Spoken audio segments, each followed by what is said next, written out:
సూరారం గ్రామస్తులు ఉన్నారు. వాళ్ళ వాళ్ళ వాళ్ళ ప్రాబ్లమ్ ఏంటో తెలుసుకుందాం. సూరారం సార్ మాది సూరారంలో 9 ఎకరాల ఒక గుంట భూమి చెరువు పక్కన ఉంటుంది మాది పట్ట ల్యాండ్ 1964లో మా నాయన 18 ఎకరాల 2 గుంటలు కొన్నాడు. 95, 96, 97 సర్వే నంబర్లు. అక్కడ మల్లారెడ్డి ఏం చేసిండంటే కేసు ఉండంగానే కోర్టులో కేసు ఉండంగా మా భూమి గుంజుకొని కబ్జా చేసి కొత్త ధరణి ఫోటోలు వచ్చినప్పుడు అది పెట్టుకొని అందులో కబ్జా చేసిండు. గోడ చుట్టూ గోడ పెట్టేసిండు. అడిగి పోతే పోలీసులతో మా మీద కేసు పెట్టించిండు. ఏమంటే బెదిరిస్తుండు. భూమి మాదానికి పోతే మళ్ళీ పిలిచి తప్పైంది ఏదో అని చెప్తాడు. మళ్ళీ ఆడికి మళ్ళీ కేసులు పెట్టిస్తాడు. ఏం చేసుకోవడం చేసుకోపో అంటాడు. ఇది చాలా కబ్జాలు చేసి చాలా ఇది చేసి మమ్మల్ని చాలా ఇబ్బంది పెడుతుంది సార్. మా భూమి మాకు ఇప్పిస్తే ఈ ప్రభుత్వానికి చాలా ధన్యవాదాలు చెప్తాం మేము. చాలా భూములు ఈ టీఆర్ఎస్ చాలా భూములు కబ్జాలు చేశారు. ఏమంటే బెదిరిస్తున్నాం. పోలీస్ స్టేషన్లో కంప్లైంట్ ఇస్తే వాళ్ళ మీద తీసుకోరు. వాళ్ళు ఇస్తే మా మీద కేసు అవుతుంది. మహేందర్ రెడ్డి పేరు మీద అయింది ఒక 4 ఎకరాలు. అలా బినాముల పేరు మీద సుధీర్ రెడ్డి, సంతోష్ రెడ్డి, చెన్నారెడ్డి, మహేందర్ రెడ్డి అందరి పేరు మీద అయింది. ఇది మా భూమికి మాకు కావాలని మేము అడుగుతున్నాం సార్. ఇక్కడ వచ్చి ఈడిఎం ముంగట మన రేవంత్ అన్నకు ధన్యవాదాలు. చాలా మంచి మాకు ఇప్పిస్తే ఈ ప్రభుత్వానికి చాలా అనుకున్న ఉంటాం మేము. అయితే మా భూమి లాక్కున్నారు, మా భూమి అక్రమం చేశారని చెప్పేసి ఇక్కడ సమస్య చెప్పుకోవడానికి అయితే వచ్చారు. ప్రస్తుతం మనతో అవ్వ ఉన్నారు. వాళ్ళ ప్రాబ్లమ్స్ మనం కనుక్కుందాం. ఆయన తప్పిపోయిండు, 3 ఆడపిల్లలు ఉన్నారు, ఒక బాబు చనిపోయిండు. మాకు బాగా కష్టం ఉంది. మాకు పింఛన్ కావాలి. చాలా ప్రాబ్లం ఉంది. మాకు ఇల్లు అంటే గడుస్తున్నారు. నీకు పెన్షన్ ఇవ్వట్లేదు, ఇప్పుడు దాకా పెన్షన్ ఇవ్వలేదా? 1 year అయింది, ఆగిపోయింది. నమస్కారం sir, my name is Deepika. మాకు చాలా ప్రాబ్లమ్స్ ఉన్నాయి సార్. మా ఇల్లు కాలేదు. 4 floors ఉన్నాయి, 2 floors అట్లనే ఉన్నాయి. మా ఇంట్లో టైల్స్ ఇంకా ఏం లేదు సార్. మా డాడీ పెన్షన్ రావట్లేదు. ఫైనాన్షియల్ ప్రాబ్లమ్స్ చాలా ఉన్నాయి సార్. 3 ఆడపిల్లలం, ఒక అక్కనే జాబ్ చేస్తుంది. ఇప్పటివరకు ఫైనాన్షియల్ ప్రాబ్లమ్స్ ఇంకా తిరగట్లేవు సార్. మాకు హెల్ప్ చేయండి సార్. కొంచెం లోన్కి, కొంచెం జాబ్కి, కొంచెం ఇల్లు పరంగా హెల్ప్ చేయండి సార్. మా డాడీ మిస్ అయిపోయినాడు సార్. మా అన్న చనిపోయినాడు సార్. 5 years అవుతుంది మా అన్న చనిపోయి. అప్పటి నుండి ఇల్లు అట్లనే ఉండిపోయింది sir. As soon as possible please help us sir. మా డాడీ మిస్ అయ్యి 1 year అవుతుంది, ఇంకా రాలేదు. మాకు హెల్ప్ చేయాలి అని మేము ఇక్కడికి వచ్చాము. కానీ రేవంత్ రెడ్డి సార్ కలవలేదు. మేము లెటర్ రాసి ఇచ్చాము. ఆ లెటర్ ఖచ్చితంగా రేవంత్ రెడ్డి గారు చేయాలి. మళ్ళీ రేవంత్ రెడ్డి మాకు పెన్షన్ వచ్చేటట్టు చేయాలి. ప్రాబ్లమ్స్ చాలా ఉన్నాయి. ఇంట్లో ఆడపిల్లలేమో ఉన్నాము, ఎవరు లేడు మగ పిల్లలు. మాకు నేను, మమ్మీ, అక్క, ఒక చెల్లె ఉంది. మాకు ఎట్లయినా హెల్ప్ చేయాలి సార్. మీ పేరండి? సార్ నా పేరు రాకేష్. ఇక్కడికి ఎందుకు వచ్చారు? మీ సమస్య ఏంటి? సార్ మా నల్గొండ డిస్టిక్, మా నాన్నగారు ప్రత్యేక తెలంగాణ రాష్ట్రాల గురించి అని పుర్లమన్ దాగి ఆత్మహత్య వల్ల గాయపడి బలహీనపడ్డారు సార్. దీని గురించి అని గౌరవ కలెక్టర్ సార్కి 2015 2015 దరఖాస్తు పెట్టుకున్నప్పుడు సార్ ఓన్లీ అమరవీరుల ఉద్యమకారులు ఉంది సార్. ఇటు అమరుడు కాలే, మా నాన్నగారు అమరుడు కాలే సార్. మా నాన్నగారు అమరుడు కాలే, ఉద్యమంలో పాల్గొన్నప్పుడు ఎటువంటి కేసులు అనేది కాలే సార్. నాకు ఎటువంటి లబ్ధి చేకూరలేకపోతుంది. ఇవన్నీ అన్ని principal V R to principal secretary వరకు అన్ని రకాల ఎంక్వైరీ ఉన్నాయి. దయచేసి రేవంత్ రెడ్డి సార్ గుర్తించి మాకు కూడా అమరవీరుల మాదిరిగా మేనిఫెస్టోలో ప్రకటించిన విధంగా కల్పిస్తారని నమ్మకంతో ప్రజావానికి వచ్చాను సార్. నేను అమరవీరులకు సంబంధించి మీకు పెన్షన్ కావాలని చెప్పేసి మీరు కోరుతున్నారు. పెన్షన్ కుటుంబంలో వారికి ఉద్యోగం కల్పిస్తాని క్లియర్ గా మెన్షన్ చేసింది కదా సార్ మేనిఫెస్టోలో రేవంత్ రెడ్డి సార్ ప్రభుత్వం. వారిపై నమ్మకం ఉంది. మాకు మాకు మాలాంటి వాళ్ళని కూడా బతుకున్న అమరవీరులకు కూడా ఈ లబ్ధి చేకూరుస్తారని నమ్మకంతో మేము ప్రజావానికి దరఖాస్తు చేసుకోవడానికి తమ మీడియా ద్వారా సార్ విన్నవించుకుంటున్నాం సార్. మీ పేరేంటి? మీ సమస్య ఏంటి? మా సమస్య ఎస్ రవిగౌడ్, తాండూరు మండలం నుండి వచ్చినాం. మేము దొంగచాటున హరాస్మెంట్ చేయిస్తున్నాడు ఎస్ఐని పట్టుకొని. మేము అనేక చోట్ల వెళ్ళాం, కలెక్టర్లు, ఎస్పీ గారితో, ఇండియా పరిషత్తో, అయినా మాకు సాయం అందలేదు. ఇప్పుడు మన ముఖ్యమంత్రి గారు ఈ ప్రజావాణి పెట్టినందుకు ఇక్కడ వచ్చి మా గొడవ చెప్పుకొని అక్కడ పేపర్లు ఇచ్చి వచ్చేసినాం. ఇక ముందలు ఇక్కడ నుండి ముఖ్యమంత్రి పేరు మీద గొడవలు దూరం కావాలి అని మా ఆశ.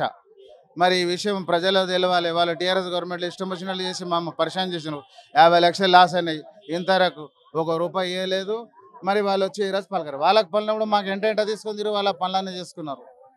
ఇదే విషయం నేను ప్రజాముఖంగా అందరికి తెలియజేయాలని మాట్లాడుతున్నాను. తాండూరు మండలం Vikarabad district, S Amruthayya Goud, S Archana. నాకు పేరు తొవిటి సదానందచారి. నేను రాష్ట్ర విశ్వబ్రాహ్మణ ప్రాథమిక సహకార సంఘాల అభివృద్ధి సంక్షేమ సమైక్యకు రాష్ట్ర అధ్యక్షులను పనిచేస్తున్నాను. అదేవిధంగా పెద్దపల్లి జిల్లా నుంచి మన రామగిరి లింగయ్య గారు కూడా ఇక్కడ రావడం జరిగింది.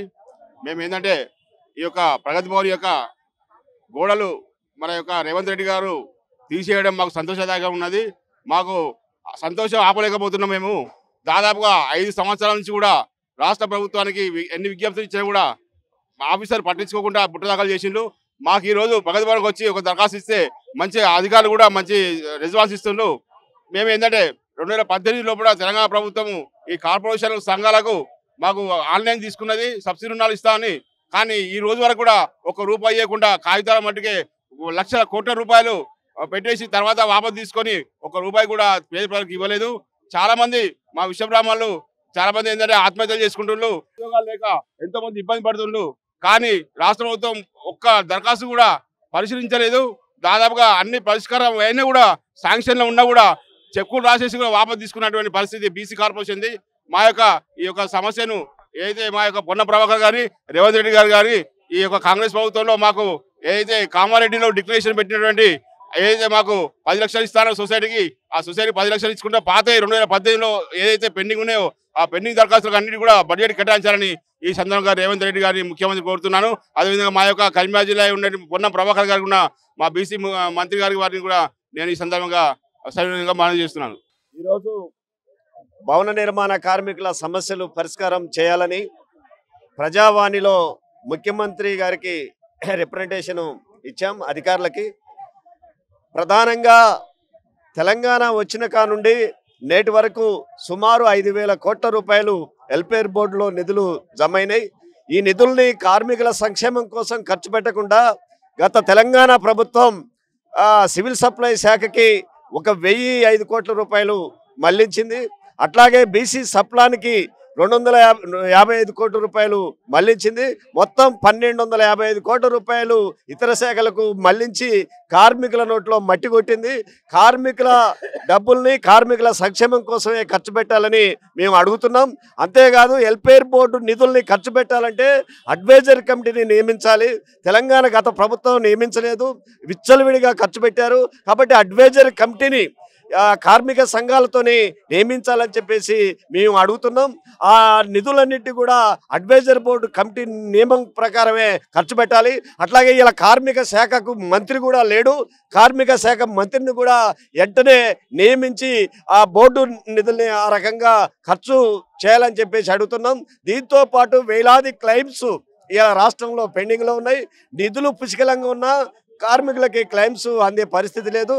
అందుకనే ఈ ప్రభుత్వం కొత్తగా వచ్చినటువంటి కాంగ్రెస్ ప్రభుత్వం ఇప్పుడు ప్రజాప్రభుత్వం అని చెప్తుంది. ఈ ప్రజాప్రభుత్వం అయినా ఈ రాష్ట్ర వ్యాప్తంగా ఉన్నటువంటి 25 లక్షల మంది భవన నిర్మాణ కార్మికుల వెల్ఫేర్ బోర్డులో ఉన్నటువంటి నిధుల్ని కార్మికుల సంక్షేమం కోసం ఖర్చు పెట్టడానికి చర్యలు తీసుకుంటుందని చెప్పేసి ఈరోజు రిప్రజెంటేషన్ ఇచ్చాం. పరిష్కారం కాకపోతే భవిష్యత్తులో ఆందోళన కార్యక్రమం కూడా చేపడతాం. ఎక్కడ చూసిన సమస్యలు, మా భూములు హక్కున్నారు ఒకరు, మమ్మల్ని కొడుతున్నారు ఒకరు, మమ్మల్ని చంపేస్తామని బెదిరిస్తున్నామంటూ కొందరు, మాకు పెన్షన్ ఇవ్వట్లేదని కొందరు. ఈ ప్రజాభవన్లో మొత్తం మా సమస్యలు తీర్చండి అంటూ ప్రతి ఒక్కరు అర్జీ పెట్టుకోవడానికి అయితే ఇక్కడికి వచ్చారు. సో కెమెరా హరితో దుర్గాప్రసాద్, ఆంధ్రప్రభ డిజిటల్, హైదరాబాద్ నుంచి.